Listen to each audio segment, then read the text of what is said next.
वीणा पुस्तकधारणीं अवेदां जाड्यान्धकारापहां हस्ते स्वाडिगमालिकां विदधतीं पद्मासने सततां वन्दे तां परमेश्वरीं भगवतीं बुद्धिप्रदां शारदाम्। ॐ व्यासाय विष्णुरूपाय व्यासरूपाय विष्णवे नमो वै ब्रह्मविदये वासिष्ठाय नमो नमः।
भागवत भगवान की आरती, पापियों को पाप से है तारती।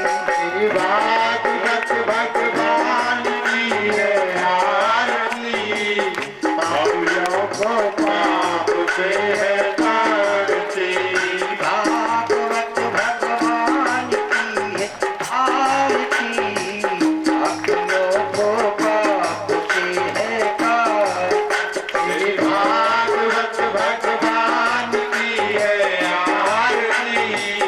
पापियों को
पावन पुनीत का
भगवान की आरती, पापियों को पाप से है तारती। श्री भागवत भगवान की है आरती, पापियों को पाप से है तारती। ये मधुर बोल जगपंत खोल चलो, और दिखाने वाला बिगड़ी को बनाने वाला। मधुर बोल सदपंथ खोल सदमार्ग बताने वाला, बिगड़ी को बनाने वाला। मधुर बोल और दिखाने वाला, बिगड़ी को बनाने वाला। मधुर बोलाने वाला, बिगड़ी को बनाने वाला। श्री राम यही घनश्याम यही श्री राम यही घनश्याम पापियों को पाप से है तारती। श्री भागवत भगवान की है आरती, पापियों को पाप से है तारती। कर्पूर त्वमेव माता पिता त्वमेव, त्वमेव बन्धुः सर्वा त्वमेव, त्वमेव वेद्या सर्वं त्वमेव, त्वमेव सर्वं त्वमेव देव, त्वमेव सर्वं त्वमेव देव। भागवत भगवान की आरती, पापियों को पाप से तारती। भागवत भगवान की आरती, पापियों को पाप से है तारती। पापियों को पाप से है तारती। ओम शांति शांति शांति। अन्यासन्नादेहनाकं महिमानः सचन्दयत पूर्वे सात्याः सनामिः। जय हो, बाबा लोचन दास की जय हो, सभी संतों की जय हो, सभी भक्तों की जय हो। बोलिए वृंदावन बिहारी लाल की जय। पतये हर हर हर महादेव। 2-4 आवृत्ति भवन नाम की लीजिए।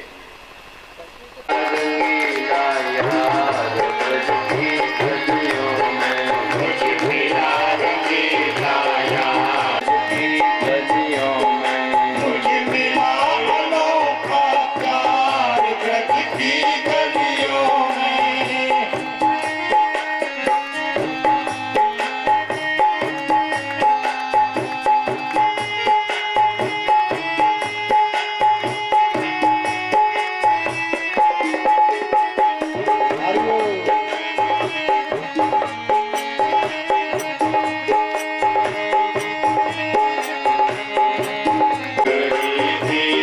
जन्म जन्म से ढूंढ रही थी, जन्म जन्म से ढूंढ रही थी, दर दर पर मैं खोज रही थी। घर घर पर मैं खोज रही थी। मुझे मिला वो मंगला चंडी भूल करके और राजा को तत्क्षण उत्तर देने लगे। बरिया ने ते प्रश्न, राजन तुम्हारा प्रश्न जो बड़ा श्रेष्ठ है। जब तक ये संसार रहेगा तब तक विद्वानों की गोष्ठी में ब्रह्मवेत्ता परम ज्ञानी पुरुषों के बीच में तुम्हारे दोनों प्रश्नों का सम्मान होता रहेगा। राजन सुनो, सुनने के लिए तो बहुत से शास्त्र हैं। शास्त्रों की उलझन ऐसी है जैसे हम आपको सौमन सूत दे दें और उलझा के दे दें तो तुम पूरे जीवन में सौमन सूत को सुलझा सकती हो क्या? नहीं सुलझा पाओगे। तो शास्त्रों की इसलिए संन्यास धर्म में जो वर्णन किया गया है, बहु शास्त्रान विशेष, ज्यादा शास्त्रों का अभ्यास नहीं करना चाहिए। ब्रह्मविद होकर के ब्रह्म चिंतन करके अपने स्वरूप का वेत्ता बन करके भगवत भजन करे। तो यहाँ पर वही बात सुखदेव जी कहते हैं, श्रोतव्यादीनी राजेंद्र नृणाम संत सहस्त्र सब। सुनने के लिए बहुत से शास्त्र हैं, लेकिन बिना आत्मज्ञान के कि हम कौन हैं, ये 3.5 हाथ के शरीर हम नहीं हैं। इसके भीतर जो तुम्हारे डिवाइन लाइट है, जिसे आत्मा बोलते हैं, उसका बोध यदि तुम्हें नहीं होगा तो तुम्हारा जीवन बेकार है। प्राणी की निद्रा रात्रि निद्रा में चली जाती है, दिन चला जाता है धंधे काम में, कुटुंब के भरण पोषण में सज्जन हो, अपने शरीर में आसक्ति, पत्नी में, पुत्रों में, पद पर, आत्म कल्याण के मार्ग को प्राणी हृदय में उतारे और उनके नाम को गुनगुना करके अपने जीवन को सफल बनावे। आज्ञा समझ में भगवान की जगत की सुंदरता में अपने नेत्रों को मत फंसाओ। कन्हैया की छवि कितनी बड़ी सुंदर है, उनके कपोल कितने सुंदर है, नासिका कितनी सुंदर है, भौहें सुंदर हैं। भगवान के अंग प्रत्यंग को अपने नेत्रों में उतार करके हृदय में बसा लो, उनके नाम को गुनगुनाइए, आपका जीवन सफल हो जाएगा। राजन, तुम्हारे सामने मैं श्रीमद् भागवत पुराण की कथा कहता हूँ। परीक्षित जी कहते हैं, महाराज दिन तो 7 ही है। सुखदेव जी ने कहा, राजन प्रमत्तस्य बहुनी वर्षाणी किम फलानी। यदि कोई आदमी आलसी प्रमादी है तो 1000 साल दे दें तो भी कोई मतलब नहीं, और जो आदमी सावधान है तो उसके लिए एक मिनट भी बहुत होती है। खट्वांग राजा का उदाहरण दिया, 48 मिनट में ज्ञान को प्राप्त करके भगवत धाम को प्राप्त किया। राजन घबराइए नहीं, 7वें दिन तुमको तक्षक नाग आके डसेगा ना। तो ऋषि के बालक ने, 5 साल का बालक ब्राह्मण का, उसने साप दिया। क्रोध में दिया कि नहीं दिया? और क्रोध में बुद्धि शरीर पर रहती है कि आत्मा पर? बोलिए। क्रोध में आत्मा पर शरीर बुद्धि रहती है कि शरीर पर? शरीर पर रहती है ना। आत्मज्ञानी क्रोध करेगा ही। जब शरीर में बुद्धि रहती है क्रोध में, तो ब्राह्मण के बालक ने क्रोध में तुमको शाप दिया ना, तो तक्षक नाग वो देहवादी होकर के कि तुम्हारे शरीर को तक्षक नाग 7वें दिन डसेगा, तो देह बुद्धि थी ना बालक की, तो तुम्हारे शरीर को डसेगा कि परीक्षित तुम्हें डसेगा? बोलो। तुम शरीर तो हो नहीं, ये शरीर तुम्हारा है। हमारा मन, हमारी बुद्धि, हमारा चित्त, हमारा अहंकार, हमारे हाथ, हमारे पैर, ये तुम नहीं हो, ये तुम्हारे हैं। तुम इनसे अलग हो, और जो अलग है आत्मा, उसे न जायते म्रियते वा कदाचन, उसे न तो जल गीला कर सकता है, न शस्त्र काट सकता है, न वायु उड़ा सकती है, ठीक है नहीं? तो राजन एक बात बताओ, तुम्हारा परमपिता परमात्मा अविनाशी है कि विनाशी? परीक्षित ने कहा कि महाराज अविनाशी है। तो अविनाशी का बेटा अविनाशी होगा कि विनाशी होगा? अविनाशी होगा। शेर का बेटा शेर होगा कि गीदड़? बोलो, शेर ही तो होगा ना। इसलिए बाबा तुलसीदास जी ने भी इसी का संकेत किया, ईश्वरयंस जीवय विनाशी, ईश्वर अंश जीव अविनाशी, चेतनयम सुकरासी, चेतन अमर सुकरासी, ईश्वर अंश। अमरस्य पुत्र राजन, तुम कभी मरने वाले नहीं हो। सज्जनों, आत्मा के विषय में तो आपने पंडितों से सुना होगा कि आत्मा न जन्म लेती है न मरती है। आज मैं तुम्हारे शरीर के विषय में भी बताता हूँ। ये तुम्हारा 3.5 हाथ का 5 भौतिक शरीर भी नहीं मरता है। पंच तत्व के द्वारा बनाया हुआ शरीर 5 तत्वों में विलय होता है कि मरता है? बोलिए। जल में जल मिल गया, मिट्टी में मिट्टी मिल गई, हवा में हवा मिल गई, तो अपने परम कारणों में जो तत्व थे अपने परम कारण में विलय हुए कि मरे? बोलो। तुम्हारे घर की लाइट चली गई तो पावर हाउस में चली गई, तो बिजली मर गई क्या? बिजली कहाँ चली गई? पावर हाउस में। तो पंच तत्व का शरीर अपने पंच तत्वों के परम कारण में मिल गया। जैसे शक्कर को जल में घोल दिया तो शक्कर मर गई क्या? उसका अस्तित्व नष्ट हुआ क्या? वो पहले ठोस थी, अब द्रव रूप में हो गई। शरबत को अग्नि पर रख दीजिए, जल बात बन के उड़ जाएगा, शर्करा हमको मिल जाएगी। इसलिए राजन, ये 5 भौतिक शरीर भी अपने परम कारणों में विलय होता है, इसकी भी मृत्यु नहीं है। ये तुमको अज्ञान है तो 1-1 घंटे में जन्मोगे, 1-1 घंटे में मरोगे। अज्ञान ही मृत्यु है, ज्ञान ही जीवन अमरत्व है। राम मरे तो मैं मरूं,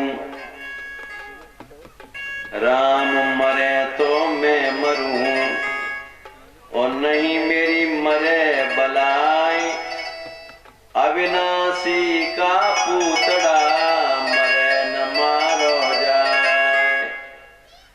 राजन, तुम अविनाशी अमरस पुत्रा हो, ऐसे ज्ञान को हृदय में धारण करिए। सज्जनों,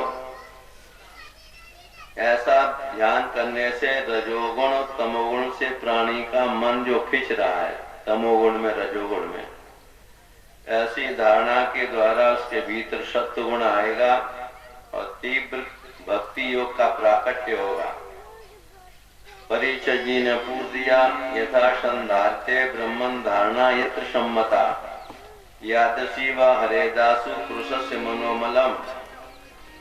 ऐसी कौन सी धारणा है महाराज जिससे प्राणी के मन का मल हट जाए? निर्मल मन जन सो मोहि पावा, मोह कपट छल छिद्र न भावा। यदि मन में मल होगा, चित्त में विक्षेप होगा, बुद्धि में मन बुद्धि और चित्त, मन में मल, बुद्धि में विक्षेप, चित्त में आवरण, पर्दा पड़ा हुआ, पर्दे को हटाना पड़ेगा कि नहीं? तभी तो कन्हैया की बिहारी जी की मूर्ति देखने मिलेगी ना। तो मन बुद्धि चित्त के जो मल विक्षेप आवरण है, साधना के द्वारा गुरु मंत्र मल हट जाता है। इसके लिए जितासनो, सुखदेव जी कहते हैं, जितासनो जित संगो जितेंद्रिय, आसन को जीतो। अभी तो आप 4 घंटे में कई आसन बता, अपनी श्वास को जीतो, ठीक है नहीं? तो संग को छोड़ के अच्छे संग में रहो, फिर अच्छे संग को भी छोड़ो, एकांत सेवन करो। मन के सहित सभी इंद्रिय सोजन पूरा।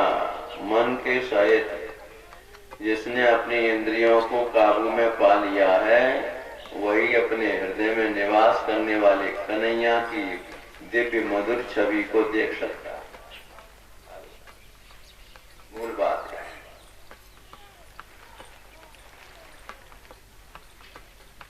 वो मेरा प्रभु सब जगह समाया हुआ है। फिर उस व्यक्ति को परमात्मा, एक सूत्र आता है, अन्नाद भी भूतान जायन्ते अन्नै प्रलीयन्ते। अन्न के द्वारा भूत प्राणी पैदा होते, अन्न में लीन हो जाते। पति ने अन्न खाया ना, उससे रक्त बना, उससे शुक्र बना। गर्भाधान पत्नी में करता है, शुक्र के एक बिंदु से बेटा बेटी से गर्भ रह जाता है ना, तो वो किससे बनता है? अन्न से। तो 84 लाख योनियों के शरीर किसमें है? अन्न में है कि नहीं? है कि नहीं? अब वो अन्न कहां से मिलता है? पृथ्वी से। पृथ्वी की उत्पत्ति कहां से? जल से। और जल की उत्पत्ति वायु से, तेज से, आकाश से, शब्द ब्रह्म से, तो हमारा जीवात्मा का डायरेक्ट संबंध परमपिता परमात्मा से जुड़ा है कि नहीं? ठीक नहीं? तो तुम जो वहां से अविनाशी पद से तुम्हारा संबंध जुड़ा है, तो तुम कभी मन धर्मा हो ही नहीं। ये तो क्रम है। मृत्यु तो एक व्यवस्था है। मृत्यु तो एक व्यवस्था है। जैसे नवीन वस्त्र को पहनने के लिए पुराना छोड़ दिया जाता है ना, ऐसे ही है। ऐसा ज्ञान दे करके राजा परीक्षित को सत्य मुक्ति क्रम मुक्ति का बोध कराया। एक बार नारद जी ने देखा ब्रह्मा जी नेत्र बंद करके बैठे हुए।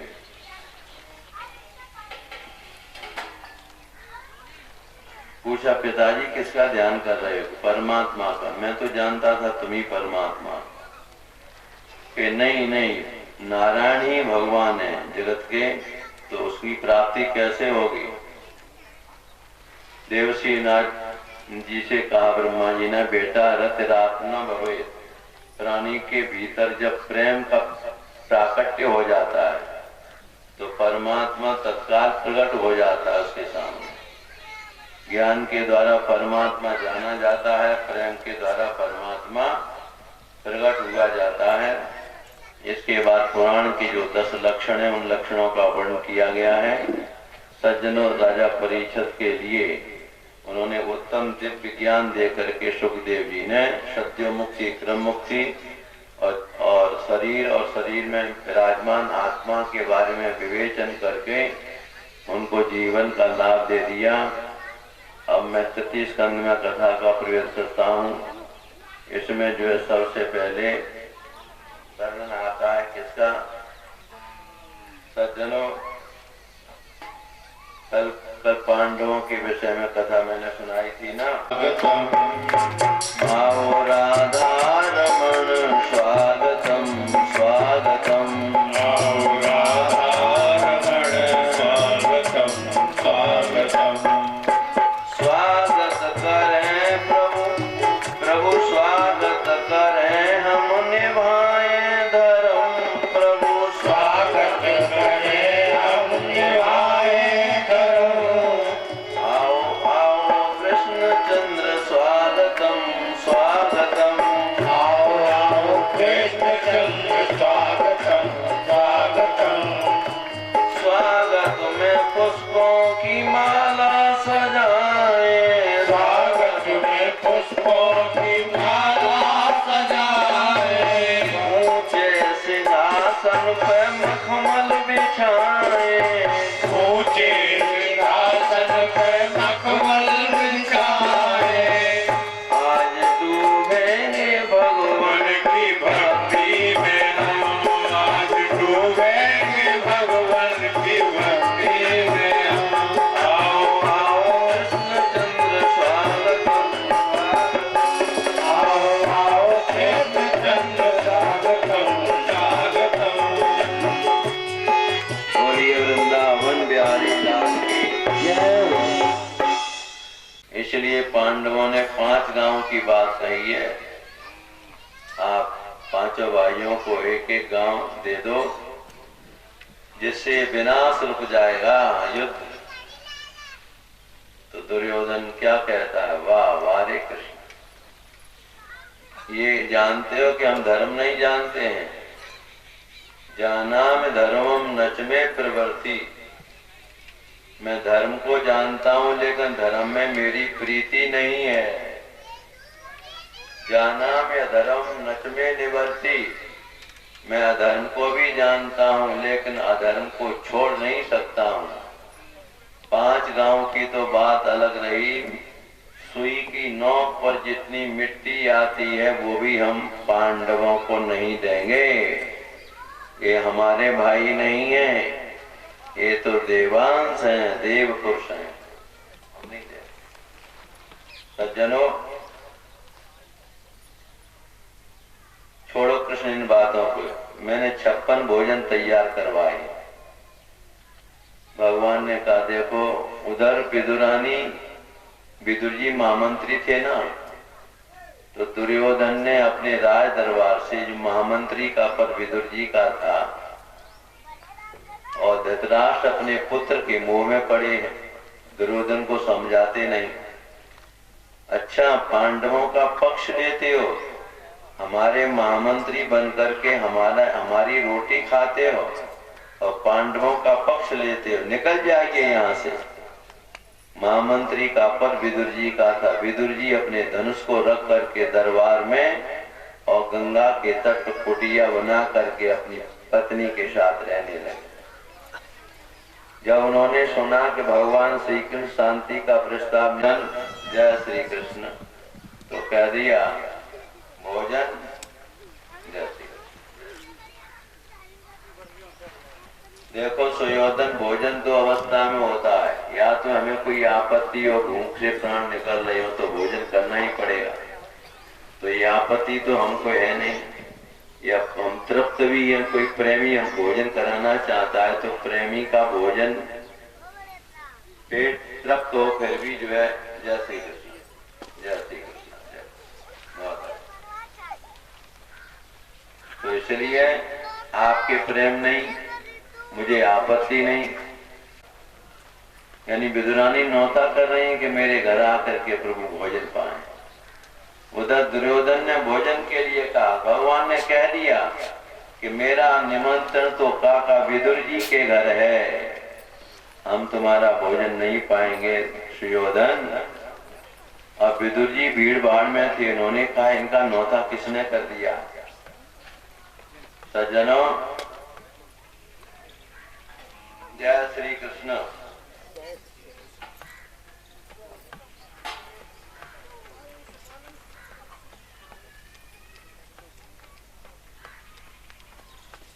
विदुर जी ने जाके कहा, देख देख आज कन्हैया ने भरे दरबार में मेरा नाम लेकर के कहा काका विदुर जी के घर भोजन करेंगे हम, और दुर्योधन का भोजन 56 व्यंजन छोड़ दिया।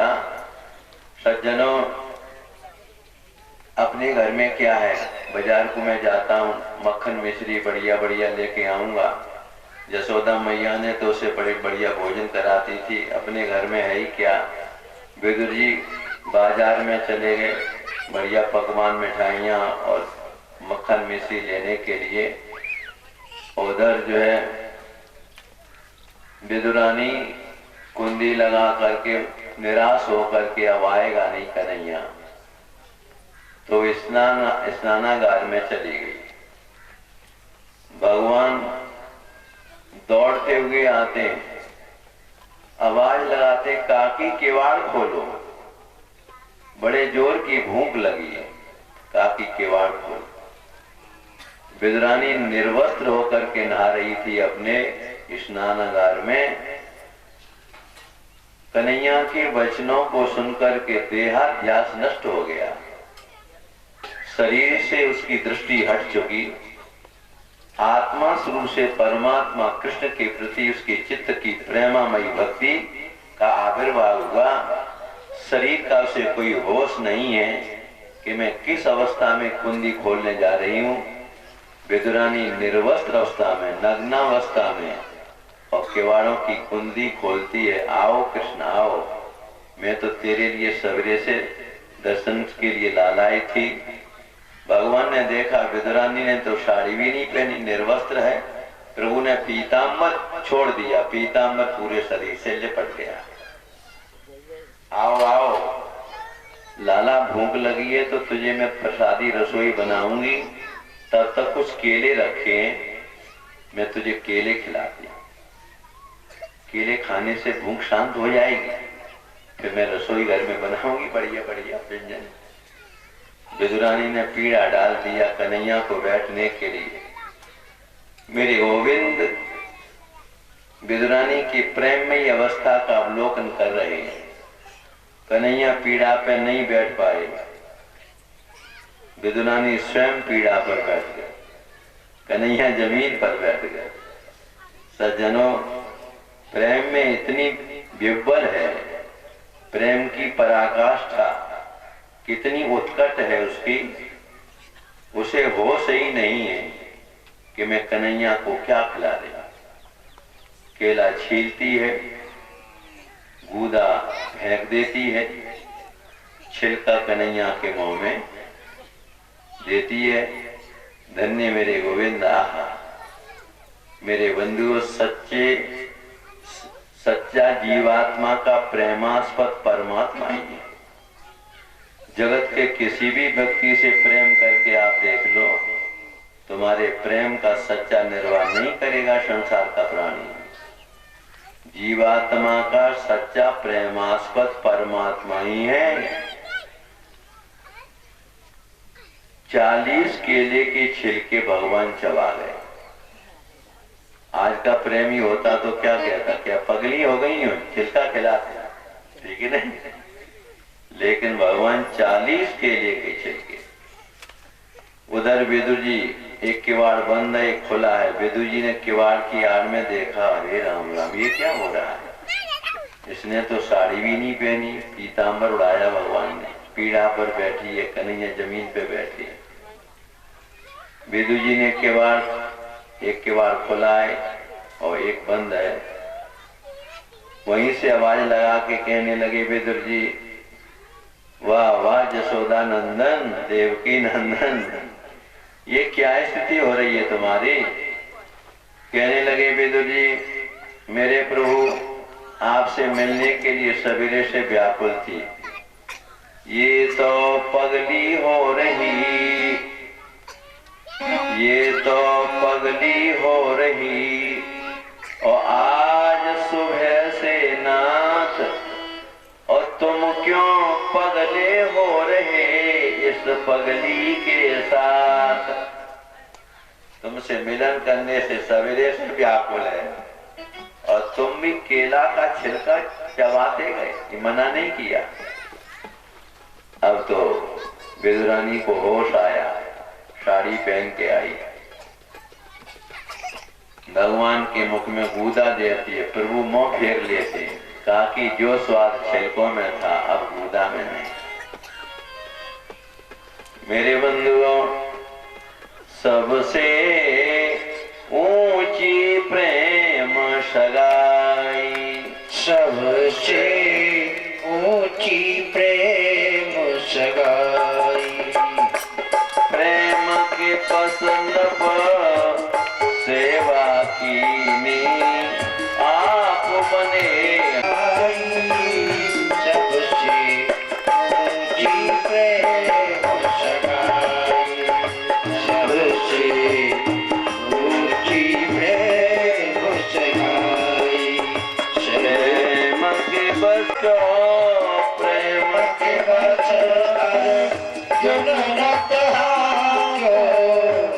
भूल गए ठकुराई, सबसे ऊंची प्रेम सगाई, सबसे ऊंची प्रेम सगाई, भूल गए ठकुराई,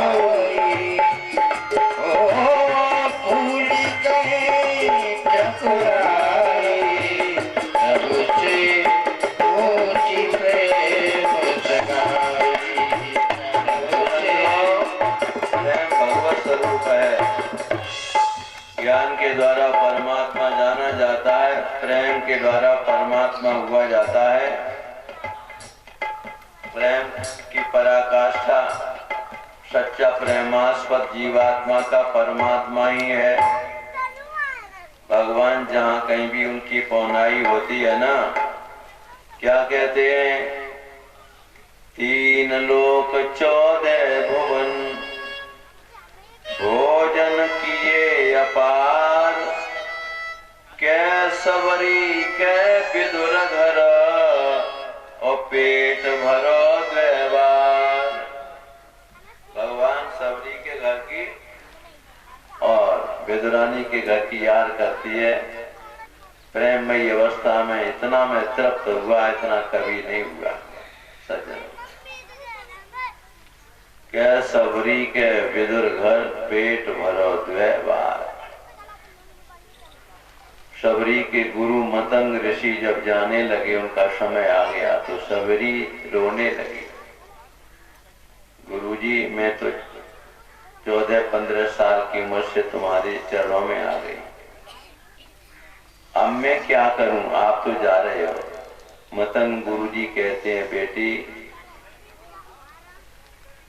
जहां सबको जाना पड़ता है वहीं मैं जा रहा हूं। यत्र गत्वा न निवर्तन्ते तद्धाम परमं मम। तो गुरुजी मेरे लिए क्या आज्ञा है?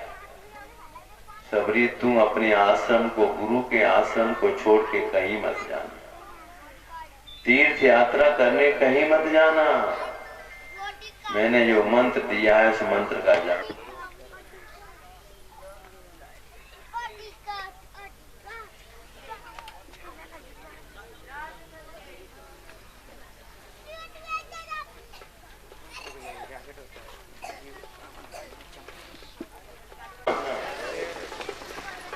जय श्री राम, जय श्री राम, जय शिव, जय श्री राधे। बंधुओं, शबरी तू मेरे द्वारा दिव्य मंत्र का जाप कर, तुझे कहीं तीर्थाटन करने की जरूरत नहीं है। एक दिन राम जी तुझे तलाशते तलाशते तेरी कुटिया में आ जाएंगे। सबरी जी, सबरी 10,000 साल तक सबरी ने राम जी के आगमन की प्रतीक्षा की। 10,000 साल बुढ़ी हो गई है। बेरिया के फलों को चखती है, कौन से वृक्ष के फल मीठे, झूठे नहीं खिलाए। राम जी को ये थोड़ी कि झूठे फल खिलाए, वो हर एक वृक्ष के फल को चखती है कि कौन सी बेरिया के बेर के फल मीठे, उनको रखती है। ठीक है, क्या पागल थोड़ी।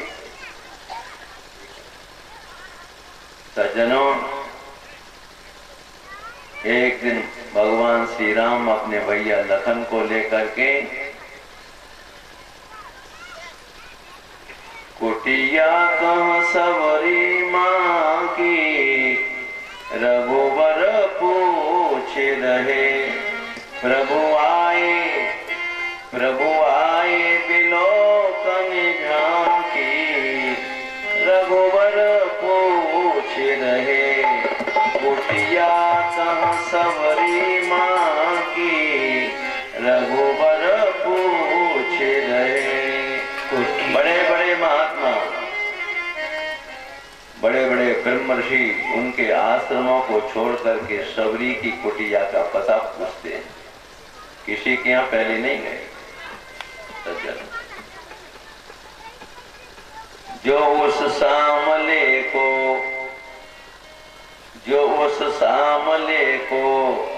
सदा ढूंढता है, जो उस सामले को सदा ढूंढता है, जो उस सामले को सदा ढूंढता है, उस सामने को सदा ढूंढता है। एक दिन उसे सामला ढूंढता है, एक दिन उसे सामला ढूंढता है। इस परमात्मा की याद में, उनकी खोज में आप रहोगे तो वही परमात्मा एक दिन, क्योंकि वो तो सर्वत्र रहता है, एक देशी तो है नहीं, सर्वदेशी है। ईश्वर सर्वदेशी है। तो हमारा वही विदुर जी और उद्धव जी का मिलना होगा। उद्धव जी जब विदुर जी से मिलते हैं, दोनों भगवान के भक्त है ना।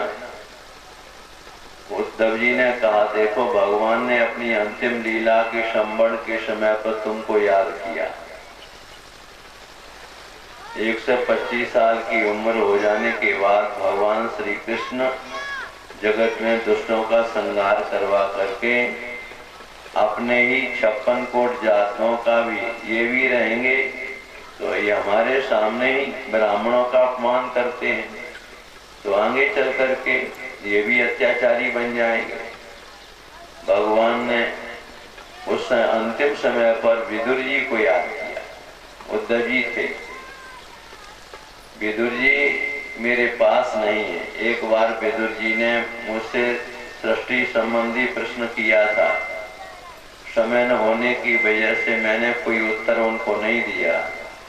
मेरे प्यारे सखा उद्धव जी, तुम मेरे भक्त विदुर को मैत्रेय जी से मिला देना। तो विदुर जी ने जब ये बात, उद्धव जी ने जब बात विदुर जी को बताई तो विदुर जी के नेत्रों से, उधर उद्धव जी के नेत्रों से प्रेमाश्रु छलक पड़े हैं। ओ धन्य है उद्धव जी, आप भी धन्य हैं और मैं भी धन्य हो गया कि अंतिम लीला श्रवण में प्रभु मुझे याद करते हैं। आप भगवान के नाम को लेकर के, भगवान के नाम को लेके गुड़िया गाते हो, जब करते हो ना, मेरा ठाकुर भी अपने भक्तों के नाम को लेकर के, उनकी याद करके उनके नाम की माला घुमाता है। सज्जनों, ऐसे ठाकुर को छोड़कर के जीव कहां भटकता है। तो उद्धव जी ने मिलन करवाया मैत्रेय जी का। विदुर जी ने सृष्टि विषय प्रश्न किया, मैत्रेय जी उसका उत्तर देने लगे। उदाप्लुतम विश्वमिदम तदासी निद्रया मीलित गन्न मीलियत अहिंद तलपेद शयानये कृतक्षण स्वात्म रतो निरीह। अब सृष्टि, ब्रह्मा की सृष्टि के बारे में, रचना के बारे में विदुर जी ने जो प्रश्न किया है ना, तो मैत्रेय जी ने जो उत्तर दिया है वो मैं आपको कथा सुनाने जा रहा हूं। भगवान योग निद्रा का आश्रय लेकर के ज्ञान शक्ति को अक्षुण बना करके शेष की सैया पर फोड़े हुए, सृष्टि कर्म से अवकाश पा करके भगवान के मन में आया कि अब तो विश्राम काफी कर लिया, अब एकांत सेवन कर लिया, एक से अब मैं अनेक बनूं। सज्जनों, यहाँ पर इस श्लोक में दो बातें आती हैं।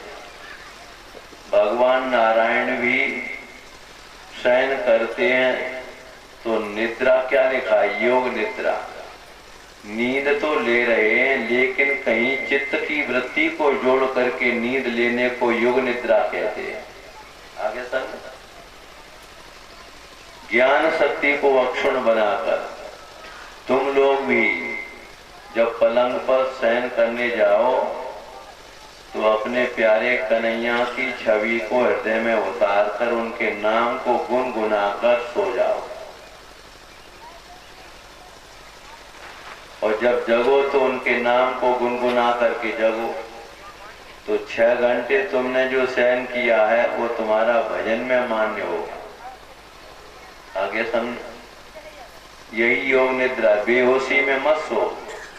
जो परमात्मा की याद में सोता है और परमात्मा की याद में जगता है, आगे समझे, उसका होश में सोना है, अर्थात योग निद्रा में सोना है।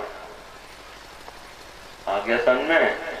तो भगवान नारायण भी मानो कहीं अपने चित्त की वृत्ति को जोड़ करके ज्ञान शक्ति को अक्षुण बना करके योग निद्रा का आश्रय लेकर के सो रहे थे।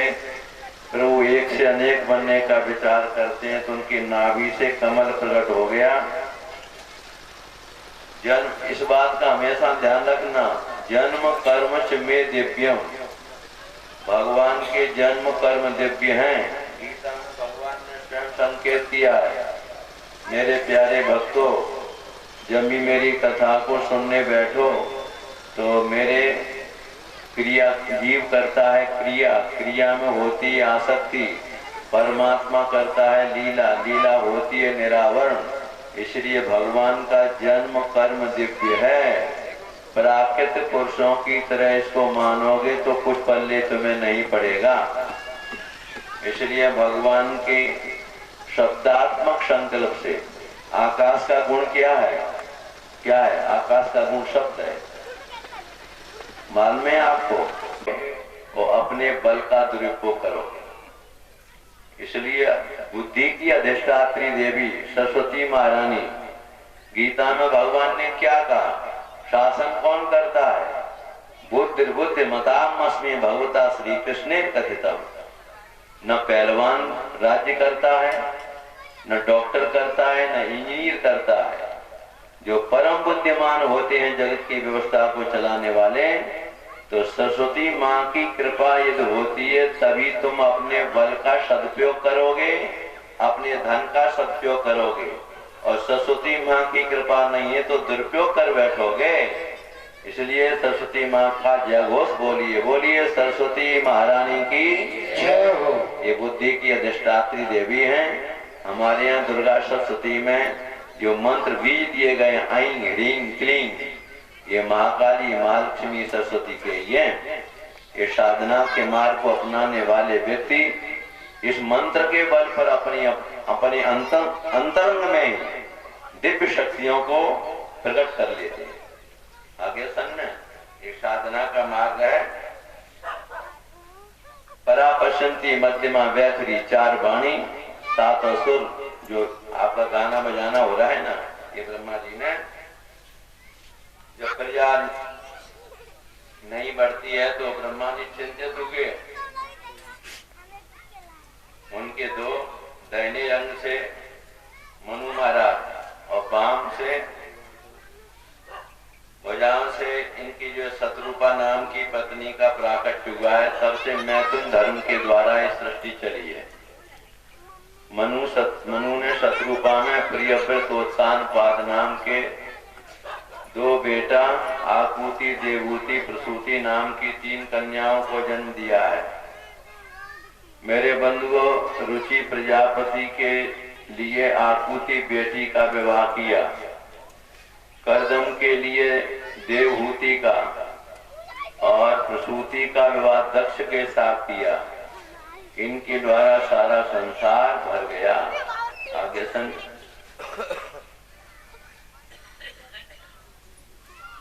ब्रह्मा जी ने विवाह हो जाए। कर्दम जी ने 10,000 साल तपस्या की, भगवान के दर्शन हुए तो क्या मांगा? विवाह। तो भगवान ने जल्दी तारीख लगा दी कि परसों के दिन तुम्हारा विवाह हो जाएगा। परसों के दिन।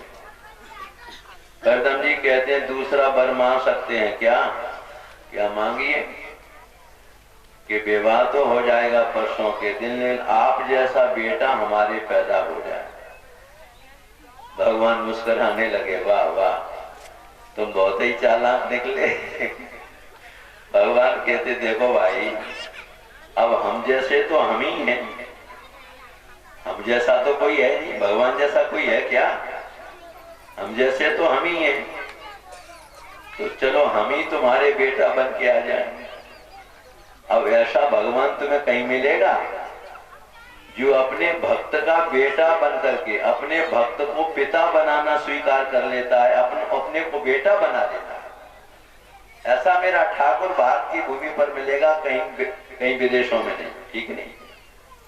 भगवान स्वयं पुत्र बनने के लिए कहते मैं तुम्हारा बेटा बन के आऊंगा। महाराज कर्दम जी उधर नाथ बाबा ने जाकर के मनु महाराज जी के पास गए, पूछा हमारी बेटी देवहूति के लिए वर तो बताओ। उन्होंने कह दिया बड़े तपस्वी हैं, भगवान ने दर्शन दिया है उनको, इसलिए अपनी बेटी का विवाह तुम कर्दम के साथ कर दो, देवहूति का। अब देवहूति ने कर्दम जी का नाम सुना। देखो तपस्वी, कोई भी विद्वान पंडित संत महात्मा जब तपस्वी होते हैं तो उनकी ख्याति तो फैलती है। तो कर्दम जी की ख्याति फैल गई थी, तो देवहूति ने अपना मन कर्दम को सौंप दिया। तुम मेरे हाथ से पति बन गए। परसों की तारीख लगा दी थी। आज मनु महाराज अपनी रानी को रथ में बिठालकर, बेटी देवहूति को बिठालकर कर्दम के आश्रम पर आ गए और कहा प्रियव्रतोत्तानपाद की बहन मेरी बेटी, नाथ जी से वचन सुन करके आपको इसने पति मान लिया है। मैं अपनी बेटी का विवाह तुम्हारे साथ करने के लिए आया हूं, आप अपनी आज्ञा दें। तो कर्दम जी कहते तुम्हारी बेटी के साथ कौन विवाह नहीं करेगा? एक बार विश्वावसु नाम का गंधर्व के रूप लावण्य को देख करके विमान में बेशुद्ध होकर के गिर पड़ा। सज्जनों, मनु महाराज की बेटी देवहूति का विवाह कर्दम ऋषि के साथ में हुआ। राजा कितने बड़े हैं, सप्तद्वीपवती पृथ्वी के राजा मनु। विचार कर लेना तुम लोग, सातों द्वीपों में जिसका राज्य है, सप्तद्वीपवती पृथ्वी का राजा मनु, और अपनी बेटी का विवाह कितनी सादगी से कर रहा है। ब्रह्मा जी आ गए, नारद जी आ गए। अब कर्दम जी ने कहा तुम्हारी बेटी के साथ विवाह तो हम कर लेंगे, लेकिन तुम्हारी बेटी के बेटा पैदा हो जाने के बाद हम संन्यास ले लेंगे, तुम्हारी बेटी के संग हम नहीं रहेंगे। ये विचार कर लो। अब मनु, अब बेटी का पिता चिंतित हो गया, तो अपने चिंतित पिता मनु को देख करके देवहूति ने क्या कहा, धन्य है हमारे देश की इन लड़कियों के लिए, इन बेटियों के लिए। हमारे देश की बेटियां इतनी महान हैं। सज्जनों, हमारे राष्ट्र की नारियां इतनी महान हैं कि भूतल पर भगवान को अपनी गोद में उतार लेती हैं। सज्जनों, कोई मामूली बात है। पिताजी चिंतित होते तो देवहूति ने कहा पिताजी क्यों घबरा रहे हैं आप? अरे मेरा विवाह हो जाएगा, धर्माचरण से विवाह होने पर एक बेटा पैदा हो जाएगा, तो बेटा पैदा होने पर ये भजन करने जाएंगे, चले जाएंगे, मैं अपने बेटा के साथ रहूंगी, आप घबराइए नहीं। स्त्री कोई भोग्य वस्तु नहीं होती है। काम पर नियमन करने के लिए विवाह, सेक्स इज ब्रॉडेड, सेक्स इज ब्रॉडेड, काम व्यापक है। लड़की अपने व्यापक काम को विवाह होने पर पति में मर्यादित बना देती है, और लड़का विवाह होने पर अपने व्यापक काम को अपनी पत्नी में मर्यादित बना देता है, नियंत्रित बना देता है, और धर्माचरण से बेटा बेटी पैदा करता है। तो इस बात को सुनकर के मनु महाराज जी बड़े प्रसन्न होते हैं। मेरे बंधुओं, विवाह हुआ न तो सगाई पक्की भई और न लगन चढ़ी, न लगन चढ़ी और न पीरी चिट्ठी गई, और न महाराज बफर सिस्टम भाव, और न सोने के कड़े चढ़े, न चांदी की चप्पल चढ़ी। महाराज ब्रह्मा जी नारद जी के सामने अग्नि के मध्य में आहुति वेद मंत्रों की ध्वनि हो रही है, और पिता ने अपनी बेटी के पीले हाथ करके और कर्दम ऋषि के हाथ में कन्या का दान कर दिया। कोई खर्चा हुआ क्या? बफर सिस्टम तो नहीं हुआ। अरे राम राम, क्या हुआ इस देश का? देसी गधी और पूर्वी रहकर बफर सिस्टम को मैं बोलता हूँ बफेलो सिस्टम, भैंस की लड़ोई, भैंस की लड़ोई। भैंस को पानी पिलाओ, उसी पानी को लवेरू को रख दो, तो लवेरू पानी को सूंघ करके दूर खड़ा हो जाएगा, जूठा पानी नहीं पिएगा। ये पशु लोग भी, पशु जाति भी जो है परहेज करती है जूठे का, और तुम अपने को वीआईपी फॉरवर्ड कहते हो, चैतन्य हो, और तुम्हारे यहाँ कोई परहेज नहीं रहा। जूता पहन करके अब तो देवियां भी वो प्लेट ले लेती हैं, ऐसे ऐसे रख के खाती है। सज्जनों, कुछ मत पूछो, बड़ी विडंबना। क्या बढ़िया टाट पट्टी बिछती थी, जूता उतार कर बरातियों के पैर धोए जाते थे, माथे पर चंदन अगरबत्ती और जूता उतार करके परोस होती थी। बहू बेटी ढोलक लेकर के छत पर चढ़ जाती थी, गारी गाती थी, माँ बहन का नाम लेकर के, बुआ जी का बहन जी का नाम लेकर गारी गाती थी। बराती 4 पूड़ी की भूख होती थी, गारी को सुनकर के 8 खा जाते थे, ठीक है नहीं?